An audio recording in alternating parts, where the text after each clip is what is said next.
Everyone और welcome in my YouTube channel CGL officer. तो देखिए ये जो एंशिएंट पीरियड लिटरेचर के बचे हुए क्वेश्चंस हैं जो इस वीडियो में देखेंगे। देखिए पहला प्रश्न क्या है, तमिल महाकाव्य शिल्पाधिकारम का लेखन किसने किया। तो देखिए ये जो शिल्पाधिकारम था और किस भाषा में था, तो ये तमिल भाषा में था, जिसे तमिल महाकाव्य के नाम से जानते हैं। तो इसको जो है इसने मतलब कि इसको किसके द्वारा लिखा गया था, तो इलंगो आदिगल के द्वारा लिखा गया था इसको। तो देखिए जो इलंगो आदिगल हैं, ये इलंगो के नाम से ही ज़्यादा फेमस हैं। तो आप इसको इलंगो इतना याद रखेंगे तब भी आपका काम चल जाएगा। तो इसका जो राइट आंसर हो जाएगा वो कौन सा हो जाएगा, ऑप्शन सी इसका करेक्ट हो जाएगा, इलंगो आदिकल।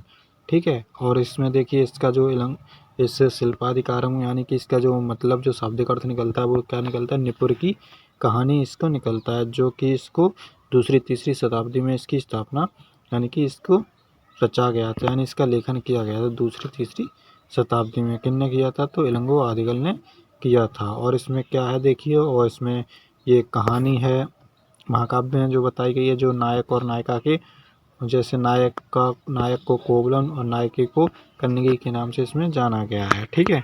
तो आपको ये सब नॉलेज के लिए याद रखना है, बस आपको इतना ही रखना है कि शिल्पाधिकारम का लेखन किसने किया, तो इलंगो आदिगल ने किया। और आपका जो आंसर है वो डायरेक्ट ऐसा ही क्वेश्चन बनता है और आपका आंसर जो है करेक्ट हो जाएगा।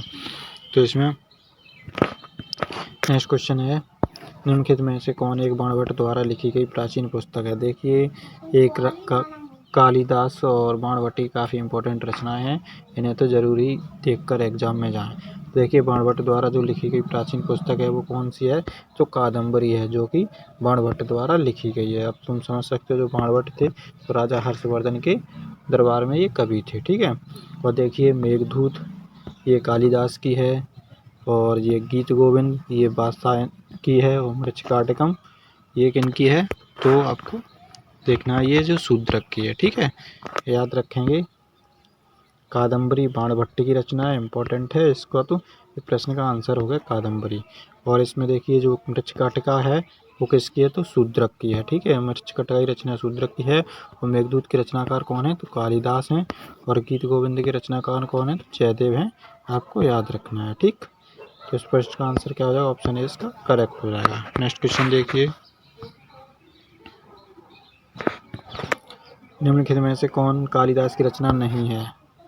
देखिए इनमें से जो कालिदास की रचना नहीं है वो कौन सी है, कामसूत्र ये कालिदास की नहीं है। बाकी कुमार संभव, विक्रमोर्वशीयम और मेघदूत ये सभी किसकी हैं, तो कालिदास की हैं।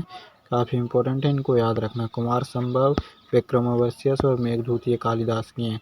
तो इस प्रश्न का आंसर क्या होगा, कामसूत्र।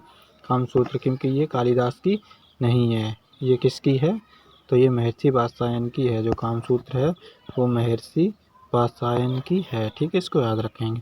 और इसमें किसके बारे में विश्लेषण किया गया है, तो इसमें यौन प्रेम और मनोशारीरिक सिद्धांतों के प्रयोग के बारे में बताया गया, विवेचना की गई इसको।